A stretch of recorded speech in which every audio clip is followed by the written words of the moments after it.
नमस्कार दर्शकों, बहुत बहुत स्वागत है आप सभी का हमारे विशेष कार्यक्रम दिशाधाम में। मैं हूं आपके साथ निशा। दर्शकों, दिशाधाम एकमात्र ऐसा कार्यक्रम है जिसके साथ जुड़कर आप अध्यात्म की ओर अपने कदम बढ़ा सकते हैं। लगातार हम प्रयास करते हैं आपसे जुड़कर आपको अध्यात्म की ओर ले चले और साथ ही साथ जो भी आपके प्रश्न हैं वो प्रश्न आप गुरु माँ से पूछ सकें। तो चलिए अपने कार्यक्रम को शुरू करेंगे। मेरे साथ स्टूडियो में मौजूद हैं गुरु माँ तपेश्वरी नंदा जी। चलिए मिलकर उनका स्वागत कर लेते हैं। बहुत बहुत स्वागत है गुरु माँ आपका। तो बिल्कुल दर्शकों, अपने आज के कार्यक्रम को आगे बढ़ाएंगे कुछ प्रश्नों के साथ। सबसे पहले गुरु माँ आपसे मेरा प्रश्न है, जिस तरह से लगातार हम हर एपिसोड में एक बड़ा ही खास मुद्दा लेते हैं जिस पर हम बात करते हैं। हमने बात कर ली है कि शाल्विक मंत्र रहस्य क्या है, लामा फेरा क्या है, और उसके बाद साथ ही साथ हमने दीक्षाओं की भी बात की है। अब मेरा प्रश्न है आपसे मुद्राओं को लेकर।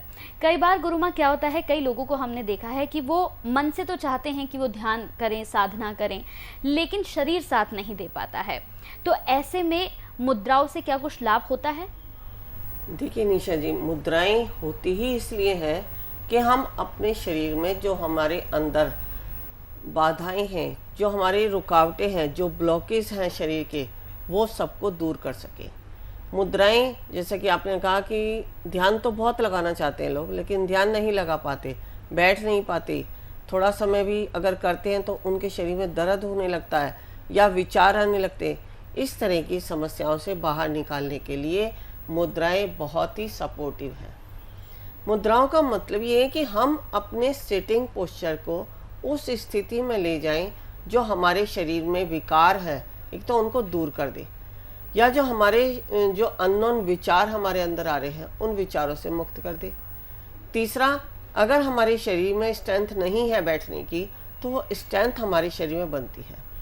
मैं यहाँ मुद्रा विज्ञान के विषय में एक बात और बता दूँ कि मुद्रा विज्ञान जहाँ हमें ध्यान की अवस्था में आगे तक लेके जाता है, समाधि तक लेके जाता है, क्योंकि ये जो है मुद्राएं हैं, ये हमारे ध्यान के द्वारा आध्यात्मिक रास्ते पर चलने का बहुत ही सरल और सुगम तरीका है। ये महादेव और भगवान बुद्ध की जो बैठने की अवस्थाएं हैं या महादेव के तांडव में जो क्रियाएं हो रही हैं, उस प्रकार की मुद्राओं को हमने यहाँ लिया है।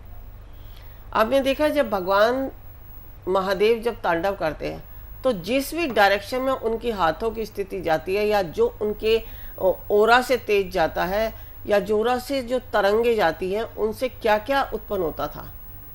आप बहुत सारे सीरियल्स में देखते हैं कि जब जब महादेव जो है प्रलय की स्थिति में आते हैं या तांडव करते हैं, तो उनसे उत्पन्न ऊर्जा से क्या क्या परिवर्तन होता है। तो इसी तरह से हमारा शरीर भी उसी तरह से परिवर्तन करता है जब हम मुद्राओं में बैठते हैं। भगवान बुद्ध ने भी जो जागृति की अवस्था तक पहुँचे, वो भी इन मुद्राओं से ही पहुँचे। अब मैं मुद्राओं के विषय में खास बता दूं कि मुद्राएं आखिर है क्या। अगर हम सिटिंग पोस्चर में, मुद्राएं मतलब उस अवस्था में बैठना जो हमारे शरीर की ऊर्जाओं को एक्टिव करना। इस तरह की अगर हम बात करें कि मुद्राएं से हम कैसे अपने इंटरनल शक्तियों को जागृत करते हैं, तो उसके लिए मैं बताऊं कि जैसे हमने अगर हाथों के द्वारा कोई भी मुद्रा बनाई है, जैसे हमने अभी ये मुद्रा बनाई, तो ये भी एक मुद्रा है। इससे जो एनर्जी उत्पन्न होती है वो सामने वाले से हमारा कम्युनिकेशन को बनाती है, जिसको हम अगर हम दूसरी भाषा में कहें तो बहुत सारे लोग जो है सम्मोहन मुद्रा भी कह देते हैं, आकर्षण मुद्रा भी कहते हैं। इसका मतलब ये नहीं है कि हम गलत तरीके से किसी को आकर्षित कर रहे हैं। यहाँ इस मुद्रा का मतलब ये है हमारे अंदर से ऐसी एनर्जी बाहर की तरफ तरंगित होना कि सामने वाला हमारी बात को समझ सके या हमारी बात से सहमत हो जो हम बोल रहे हैं। क्योंकि मुद्राएं और हाव भाव ही तो हैं जो सामने वाले को हमसे आपसी तालमेल बनाती और बिगाड़ती हैं। इस तरह की मुद्राएं, जो छोटी छोटी मुद्राएं होती हैं, जो हमारे जीवन में बहुत ही परिवर्तन लाती हैं। अब अगर मैं बात करूं कि अगर हमने ऐसे थंब के चारों तरफ अपनी सन फिंगर्स की तर्जनी उंगली से इस तरह से घुमाते हैं, तो ये हमें डिसीजन लेने की पावर बढ़ाती है। ये हुई छोटी छोटी मुद्राएं। लेकिन अगर हम आध्यात्मिक स्तर पर जाने की बात करते हैं तो हाथों की पोजीशन, पैरों की पोजीशन और दूसरा हमारे जो सातों चक्र हैं, एक ही रो में रहे, यानी हमारी स्पाइन बिल्कुल सीधी रहे। स्पाइन कहाँ तक है? हमारा सहस्त्रार तक अगर हम बात करें तो पीछे जो हमारी रीढ़ की हड्डी से सारे चक्र हमारे सहस्त्रार तक जुड़े हुए हैं, उन तक हमारे बैठने की अवस्था क्या है। हमारे हाथों में अगर हम एक्यूप्रेशर की बात करते हैं तो सारे पॉइंट होते हैं जो हमारे शरीर के फिजिकल अंगों को ठीक करने के लिए होते हैं। अगर हम देखते हैं कि कोई भी पॉइंट हम प्रेस करते हैं तो उससे हमारे शरीर के किसी भी अंग पर इफेक्ट पड़ता है या हम किसी भी अंग को ठीक कर सकते हैं। तो ऐसे ही जब हम इन उंगलियों को किसी भी अवस्था में लेते हैं, जैसे हमने सब इस तरह से हमने जोड़ा और अंगूठे को मिला लिया, तो यहाँ क्या देखते हैं हम, ये हमारे दोनों पैर, दोनों हाथ, हमारा पेट और कमर, अंगूठे में हमारा ये ब्रेन, हमने इन सबको एक एनर्जी से जोड़ दिया। अब जब हम इस अवस्था में बैठते हैं तो हमारे सारे शरीर की एनर्जी जो एकदम से कुंडली शक्ति से ऊर्जान्वित होती है, वह हमारे पूरे शरीर में फैलती है। अब इस तरह की मुद्रा से हमारे शरीर के अंदर क्या परिवर्तन आता है? आपने देखा सामान्यतः लोग ऐसे ही बैठे होते हैं, तो इसका मतलब है कि हमारी एनर्जी अंदर ही अंदर डेवलप हो रही है और हमारी नस नाड़ियों को खोलती है। जब हम ऐसे बैठे होते हैं तो बहुत रिलैक्स महसूस करते हैं। अभी सबके हाथों की मुद्राएं या हाथ चलाने का ढंग सबका अलग अलग होता है, उससे अलग अलग प्रभाव हमारे ऊपर पड़ते हैं कि सामने वाला किस तरह से क्या बात हमें समझाना चाह रहा है। तो जब इनसे उत्पन्न ऊर्जा हमारे शरीर से तरंगित होकर बाहर की तरफ बहती है तो हमारे वे सभी कार्य या फिजिकल बॉडी से जितने भी हमारे रोग दोष हैं वो बाहर की तरफ निकलने लगते हैं, यानी वो अपने आप जो है रिलीज हो जाते हैं, चाहे वे हमारे यूरिन के रास्ते से हो या कैसे भी हो, चाहे हमारे पसीने के रूप में हो या हमारे विचारों के द्वारा हो, क्योंकि यहाँ हम ब्रेन की भी बात करते हैं, सारे चक्रों की भी बात कर रहे हैं। इन सब में परिवर्तन लाने के लिए मुद्रा विज्ञान ही एक सबसे पहला विकल्प है जो हमें आध्यात्मिकता की तरफ लेके जाता है। अब मैं बार बार इसको आध्यात्मिकता की तरफ इसलिए कह रही हूँ क्योंकि जब हम इन अवस्थाओं में बैठते हैं, जो मुद्राओं में मैं बहुत बार अनेकों बार बताती हूँ, जब भी मेरी मुद्रा की चर्चा होती है तो मैं हर बार यही विषय लेती हूँ कि जब हम मुद्राओं की अवस्था में बैठते हैं, सपोज हमने इस तरह से अगर हम बैठे और इसको नाभि द्वार के ऊपर रख लिया, हमने अपने दोनों पॉइंटों को नाभि के ऊपर रख लिया, तो हमने जो एनर्जी पूरे शरीर से इकट्ठी की है वो हमारी नाभि से हमारे शरीर में होती हुई पूरी नस नाड़ियों में फैलती है, जिससे हमारा नाड़ी शोधन तो होता ही है, साथ में हमारे अंदर असीम शांति हमें प्राप्त होती है, विचार शून्य होते हैं। इसके साथ साथ जो हमारे अंदर कार्य करने की क्षमता नहीं है वो कार्य करने की क्षमता बढ़ती है। स्मरण शक्ति अगर हमारी कमज़ोर है तो स्मरण शक्ति हमारी तीव्र होती है। ऐसे बहुत सारे जो इससे हमें लाभ मिलते हैं वो आप स्वयं करेंगे तो शायद आप अपने अनुभव से ही इसकी अनुभूति करके आगे बढ़ पाएंगे। तो इसके लिए भी शिविर लगाए जाते हैं। अगर शिविर में नहीं आ पाते हैं तो आप इंडिविजुअल भी कभी भी हमसे संपर्क करके इन मुद्राओं को सीख सकते हैं। अब इनमें क्या है, जो हमारी पैरों की अवस्था की अगर मैं बात करूं तो जो पहली 5 मुद्राएं हैं जो हमने जैसे 108 प्रकार की दीक्षाओं की बात की है, ऐसे 108 प्रकार की मुद्राएं भी हैं, जिनमें 20 मुद्राएं जो है वो हमारे शरीर के लिए, फिजिकल बॉडी के लिए हमें तैयार करती है फिजिकल बॉडी से, जो हम समाधि की ओर आगे बढ़ जाए। क्योंकि जब तक हम समाधि की अवस्था में नहीं बैठेंगे ना तो हम कुंडलिनी जागरण कर पाते, ना ही हम अपने मंत्रों को सिद्ध करने की अवस्था में आते, क्योंकि मंत्र जब भी आप सिद्ध करेंगे तो आपको कई घंटे बैठना पड़ेगा और मुद्राओं में भी बैठना पड़ता है। तो उन मुद्राओं को बनाए रखने के लिए उसी मुद्रा में बैठकर हमें दोबारा अपनी पहली अवस्था में आने के लिए हमारे अंदर, शरीर के अंदर जो है फ्लेक्सिबिलिटी होनी चाहिए। जैसे अगर मैं कहूँ कि कुछ लोग आपने देखे होंगे, साधु संत एक पैर और एक हाथ पर खड़े होकर महीनों महीनों साधना करते हैं। अगर उन्होंने अपने अंदर फ्लेक्सिबिलिटी को नहीं बनाया है पहले योग के द्वारा या मुद्राओं के द्वारा, तो बहुत सारे लोग जाने अनजाने बिना गुरु के ज्ञान के जो कर लेते हैं वो उनका जो ब्लड का सर्कुलेशन रुक जाता है और हाथ और पैर उसी अवस्था में रह जाते हैं। जैसे अगर हड्डी टूटती है तो हम प्लास्टर करते हैं एक ही अवस्था देने के लिए, हड्डी को जोड़ने के लिए, क्योंकि वहाँ उसका रक्त का जो संचार है वहाँ पर रोककर उस हड्डी को जोड़ देता है।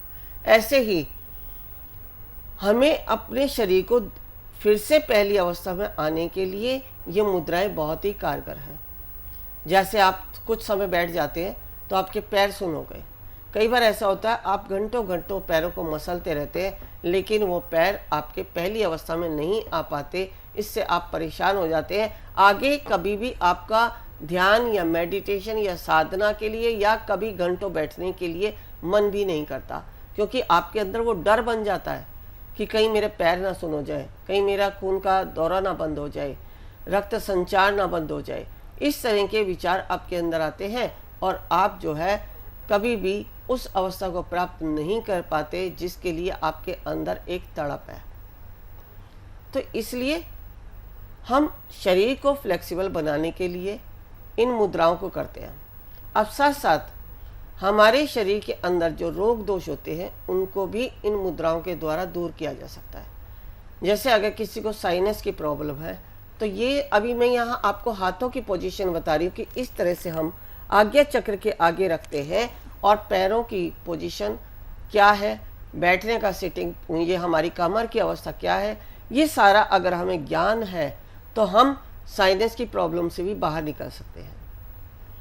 इस तरह बहुत सारी ऐसी मुद्राएं हैं हमारे पास जो हमें फिजिकल बॉडी के लिए पर्टिकुलर उस बीमारी के लिए जो हमारे अंदर बनी हुई है और हमें कोई रास्ता नहीं मिल रहा है, सिर्फ अपने बैठने की अवस्था से हम उन्हें दूर कर सकते हैं।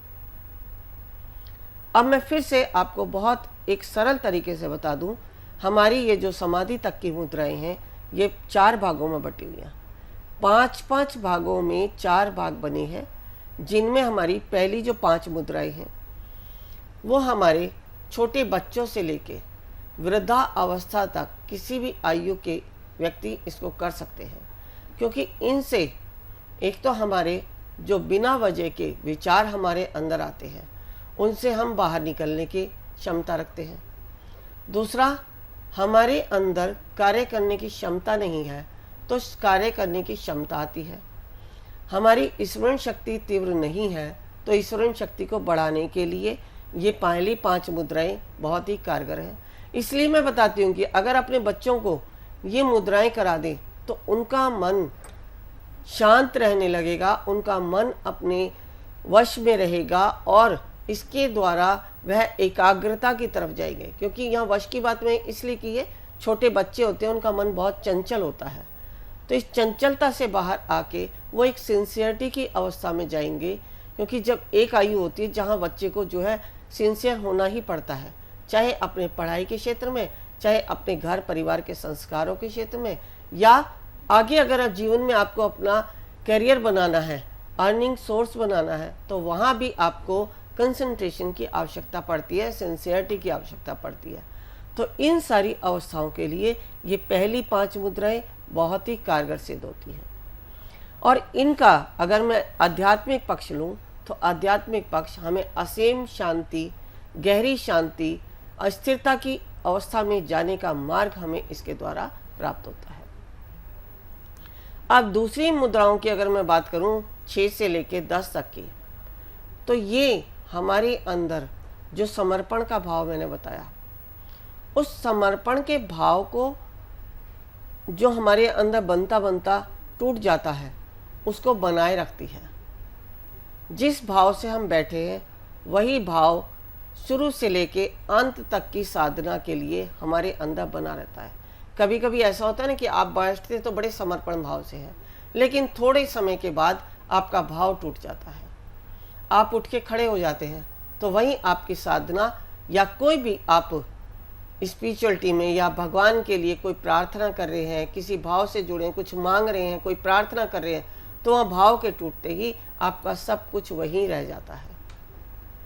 आपको वो प्राप्ति ही नहीं होती जिसके लिए आप उस भाव से जुड़े थे।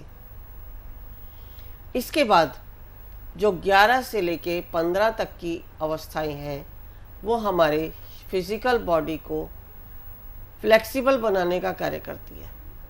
यानी हमारे शरीर का संगठन उससे ठीक होता है। इसमें हम घंटों घंटों भी अगर बैठ जाएं तो चाहे हमारे पैर सो जाएं, सुन्न हो जाएं, लेकिन जैसे ही हम उठ के खड़े होते हैं फिर से पहली अवस्था में आ जाते हैं। और हम चाहे कई घंटे बैठ जाएं तो हमें पता भी नहीं लगता कब हमारा समय बीत गया और हम अपनी साधना को पूर्ण कर चुके।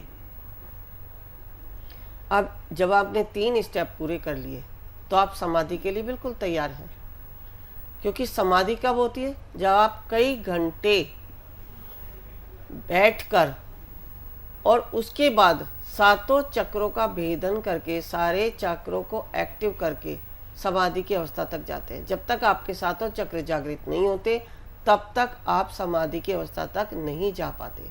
तो इसलिए समाधि की अवस्था तक जाने के लिए ये 16 से लेकर 20 तक की मुद्राएं हमें बहुत ही कारगर सिद्ध होती हैं। अब इसके बाद 21वीं मुद्रा हमारी समाधि की अगले एपिसोड में मैं बताऊंगी। अब समाधि के बाद कुंडलिनी जागरण की मुद्राएं हमें कैसे और क्या लाभ पहुंचाती है। समय का बहुत अभाव होता है, विषय बहुत बड़ा होता है, लेकिन समय के कारण हम पूरी तरह से आपको विश्लेषण नहीं कर पाते और जहां बात होती है वहीं रह जाती है। इसलिए आप लगातार अगर इस विषय को जानना चाहें तो हमारी अगली जो वीडियो होती है उनको लगातार देखते रहें, क्योंकि मेरी यही कोशिश होती है कि मैं उस विषय को अगली वीडियो में भी आपको दे सकूं। तो बिल्कुल दर्शकों, अगर आपके मन में भी किसी तरह की कोई जिज्ञासा है, कोई प्रश्न है जो उठ रहा है, कोई भी प्रश्न अगर आप पूछना चाहते हैं गुरु माँ से, तो टीवी स्क्रीन पर जो नंबर्स फ्लैश हो रहे हैं दर्शकों, इन नंबर्स पर सिर्फ आपको फ़ोन करना है, सिर्फ कॉल करना है। कॉल करके संपर्क कर सकते हैं आप गुरु माँ से। अगर आपको मुलाकात करनी है, मिलना है, तो भी आप गुरु माँ से मिल सकते हैं, लेकिन कॉल करके एक छोटा सा अपॉइंटमेंट आप ज़रूर ले लें। साथ ही साथ किसी भी तरह की जानकारी अगर आप चाहते हैं कि आपको तुरंत चाहिए तो आप वेबसाइट पर भी जा सकते हैं। लगातार हम आपको टीवी स्क्रीन पर वेबसाइट भी दिखा रहे हैं। इस वेबसाइट पर जाकर भी आप शिविर की तमाम जानकारियां हासिल कर सकते हैं। जैसे कि 26, 27 और 28 तारीख को शिविर लगाया जा रहा है ऋषिकेश में। अगर इसकी जानकारी आप पाना चाहते हैं तो वो भी आप वेबसाइट पर पा सकते हैं। तो समय की कमी होती है हमारे पास, लेकिन पूरा प्रयास गुरु माँ का यही होता है कि जो भी हम बातचीत कर रहे हैं, जिस भी टॉपिक पर, अगर वो हम पूरा नहीं कर पा रहे हैं तो अगले एपिसोड में हम उसकी जानकारी आपको पूर्णता से दे सकें। तो चलिए, वक्त हो चला है आपसे विदा लेने का। बहुत बहुत शुक्रिया गुरु माँ, आप जुड़िए, आपने बातचीत की, बेहद शुक्रिया आपका। नमस्कार। ऋषिकेश में जो हम शिविर कराने जा रहे हैं, हमारा उद्देश्य है कुंडलिनी जागरण। कुंडलिनी जागरण के लिए आवश्यक है ओम को सिद्ध करना, नागपाश खोलना, विचारों से शून्य होना, समर्पण भाव आना, शरीर में बैठने की क्षमता होना, तभी आप प्राप्त कर सकते हैं कुंडलिनी शक्ति को। यदि आप भी चाहते हैं कुंडलिनी शक्ति को पाना तो अवश्य आए हमारे इस शिविर में। गुरु माँ तपेश्वरी जी बढ़ाए एक कदम अध्यात्म की ओर और पाएं स्वस्थ शरीर, संपन्नता व एकाग्रता। गुरु माँ के द्वारा 108 प्रकार की दीक्षाएं प्रदान की जाती हैं, जिन्हें लेकर आप अपने जीवन को सुखों से भर सकते हैं। आप गुरु माँ से ध्यान व उपचार पद्धतियाँ सीख सकते हैं, जैसे मुद्रा विज्ञान, साधना से सिद्धियों की ओर, तत्व ज्ञान, लामा फेरा, तनाव, डिप्रेशन, पागलपन, नजर दोष, टोने टोटके में अत्यंत प्रभावी, योग माया, रोगी को रोग मुक्त करना, हुंकार विद हलीम बौद्धिक, विकास एवं लक्ष्य प्राप्ति हेतु, टिंटी सर्कल, एकाग्रता बढ़ाने के लिए। हमारा पता है गुरु माँ Tapeshwari ji Ashram, Dishadham, near Delhi Singhu border, pin code 131028।